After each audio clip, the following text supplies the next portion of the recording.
There's a specific kind of person almost everyone underestimates the first time they meet them, because on the surface they seem quiet, self-contained, easy to overlook in a room full of louder personalities. But get close enough, stay long enough, and you start to realize you're dealing with something far more complex than quiet ever suggested. A person shaped by real pain into something rare.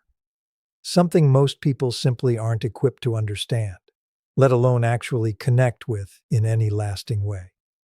Today we're talking about the trauma-born empath loner, why so few relationships with this specific type actually survive long-term, and what it actually takes to be one of the rare people who does.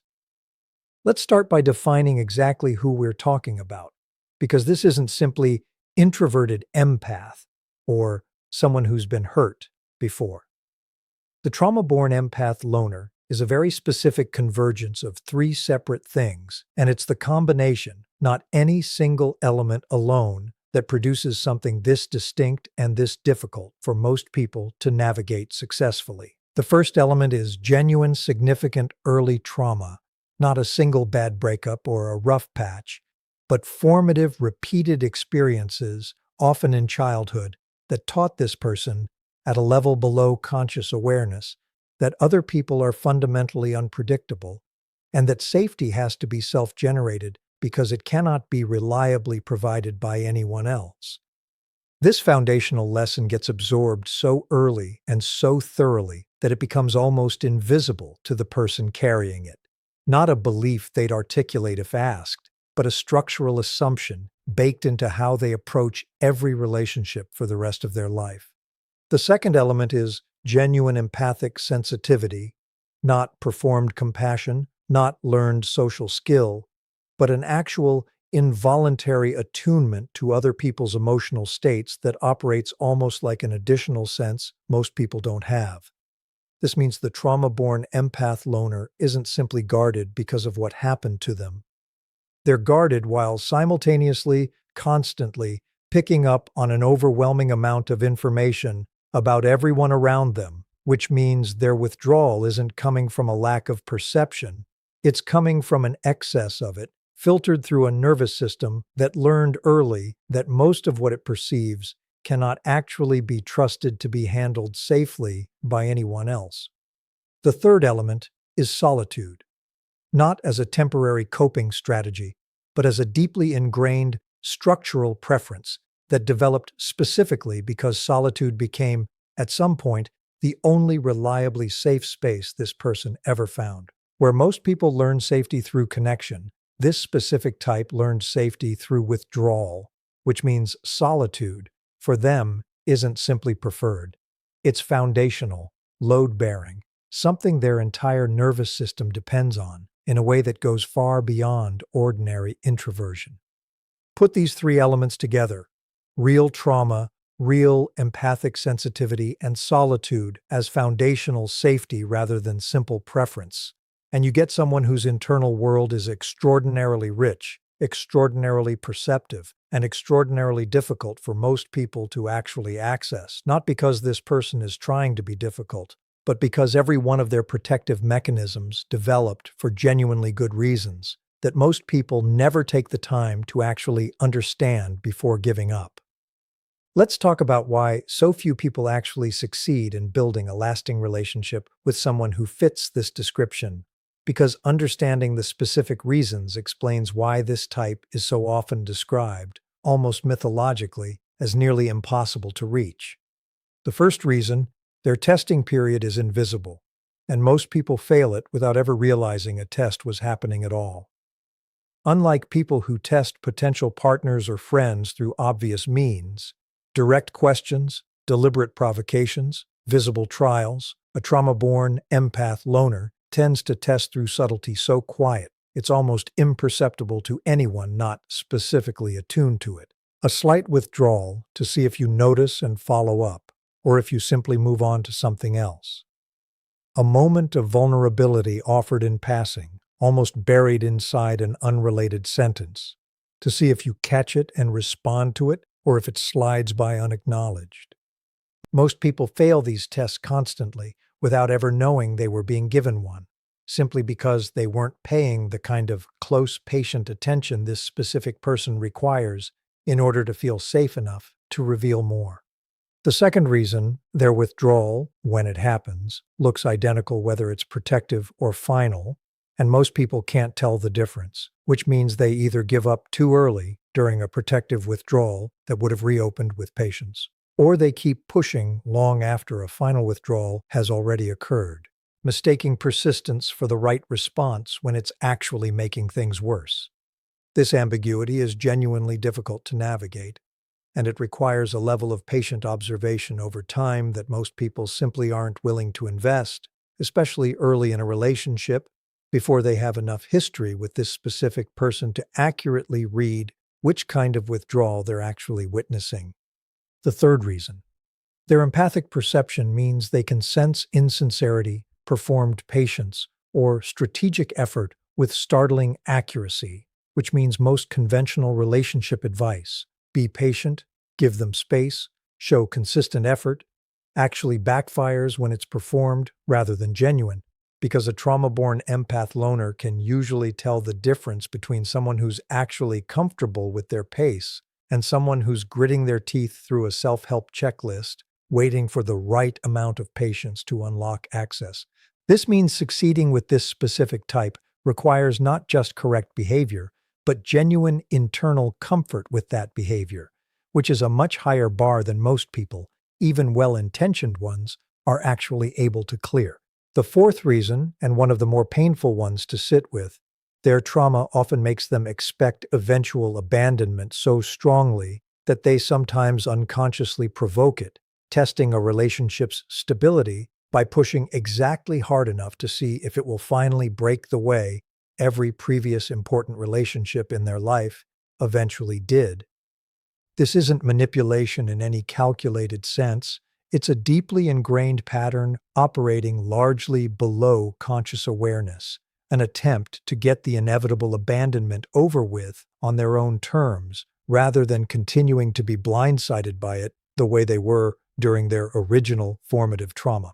Most people, understandably, respond to this kind of push by actually leaving, which then confirms the exact belief the push was unconsciously testing, creating a self-fulfilling cycle that's extraordinarily difficult to break without real awareness of what's actually happening underneath it. The fifth reason, and the one that ties everything else together, actually connecting with this specific type requires a level of patience, consistency, and genuine self-possession that most people simply haven't developed themselves, because succeeding with a trauma-born empath loner requires you to have already done a significant amount of your own internal work. Enough stability that their testing doesn't destabilize you. Enough patience that their invisible signals don't go permanently unnoticed.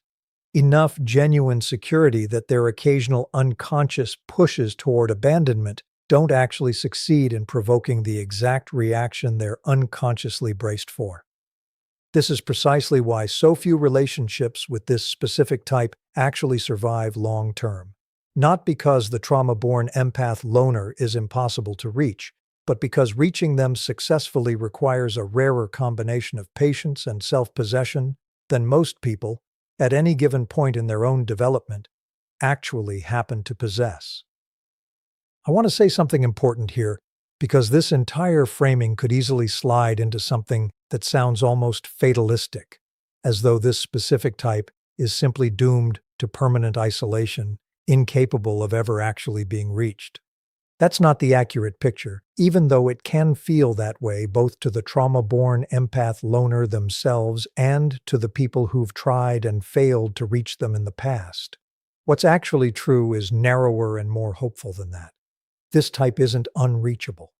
They're simply reachable by a much smaller, more specific set of conditions than most relationships require, which means the relationships that do succeed with them tend to be extraordinarily deep, extraordinarily stable, and extraordinarily rare precisely because of how selective the actual requirements for success turn out to be. Let's talk about what actually distinguishes the small percentage of people who succeed at building lasting closeness with a trauma-born empath loner. because the qualities involved are far more specific and far more learnable than the mythology around this type usually suggests. The first distinguishing quality, an ability to tolerate silence without needing to fill it, interpret it, or fix it. This sounds simple, but it's genuinely rare, because most people experience silence in a relationship as a problem requiring immediate resolution, an awkward gap that needs conversation, reassurance, or activity to smooth over.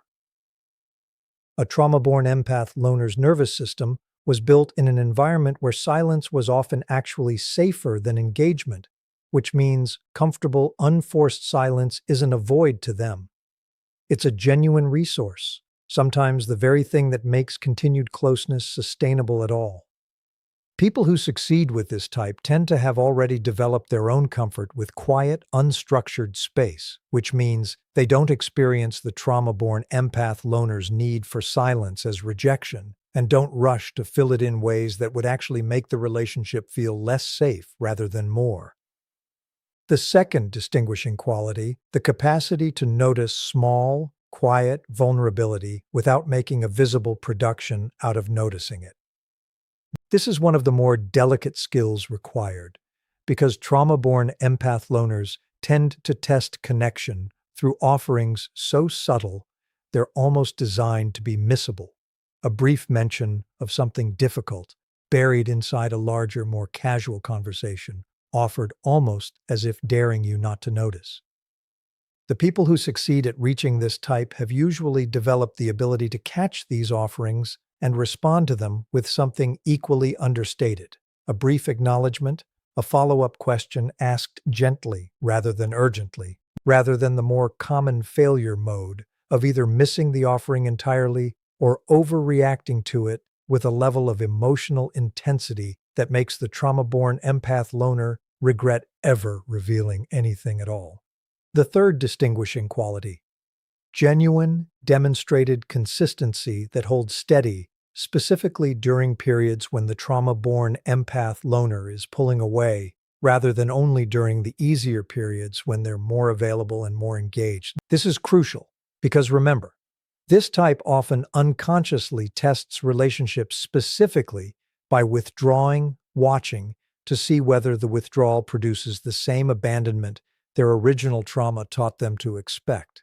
People who succeed with this type have learned, often through their own difficult experience, how to remain steadily present, not smothering, not chasing, simply reliably still there, through these withdrawal periods without either disappearing entirely or escalating their own pursuit in a way that confirms the exact instability the withdrawal was testing for in the first place. This steadiness during withdrawal, more than almost any other single behavior, is what actually starts to teach a trauma-born empath loner's nervous system that this particular relationship might genuinely operate differently than every previous one that reinforced their original expectation of eventual abandonment. The fourth distinguishing quality, genuine indifference to whether the relationship progresses on any particular timeline, rather than a performed patience that's secretly counting down toward some internal deadline. This distinction matters enormously because we've already established that a trauma-born empath loner's empathic sensitivity makes performed patience almost transparently obvious to them. The people who actually succeed with this type tend to have arrived at a genuine internal place where they're not actually anxious about the pace of the relationship, not secretly hoping this month will finally be the month things open up more, not performing calm while internally keeping score of how long they've been patient and how much longer they're willing to wait. This kind of genuine, unperformed comfort with an uncertain timeline is extremely rare, and it's usually the product of the successful person's own significant internal work, rather than something that can simply be adopted as a strategy without the underlying security actually being present. The fifth distinguishing quality, and the one that ties everything else together, enough of their own internal stability that the trauma-born empath loner's occasional unconscious tests toward abandonment simply don't succeed, no matter how hard or how repeatedly they're unconsciously pushed. This is the deepest and rarest quality on this entire list because it requires the person on the receiving end of these tests to have their own sense of worth and security solid enough that they don't need the relationship to constantly prove itself in order to feel secure within it. When a trauma-born empath loner unconsciously pushes hard enough to test whether this relationship will finally break the way every previous important one did, and the person on the other side simply, calmly, doesn't break, doesn't retaliate, doesn't panic, doesn't withdraw in matching intensity, doesn't need reassurance in that exact moment that everything is fine, something genuinely unprecedented happens in that trauma-born empath loner's nervous system. For possibly the first time in their entire life, an important relationship survived the exact pressure that was specifically designed, unconsciously, to break it. This is worth sitting with because it explains something crucial about why relationships that do succeed with this type tend to become so extraordinarily deep and so extraordinarily stable afterward. Once a trauma-born empath loner has genuinely tested a relationship this way repeatedly over real time and watched it hold steady every single time, something that was never available to them before becomes possible. Actual, complete trust, built not on hope or wishful thinking, but on hard, repeated, verified evidence that this specific person and this specific relationship genuinely operate according to different rules than everything that came before. And because this trust is built on such extensive, thoroughly tested evidence rather than naive optimism, it tends to be remarkably durable once it's finally established, arguably more durable than trust built more easily and more quickly in relationships that were never actually tested this rigorously in the first place. I want to say something important about what this actually means for anyone who recognizes themselves as this type reading or listening to this episode, because I don't want this framing to feel like a burden placed entirely on other people's shoulders to figure out how to reach you.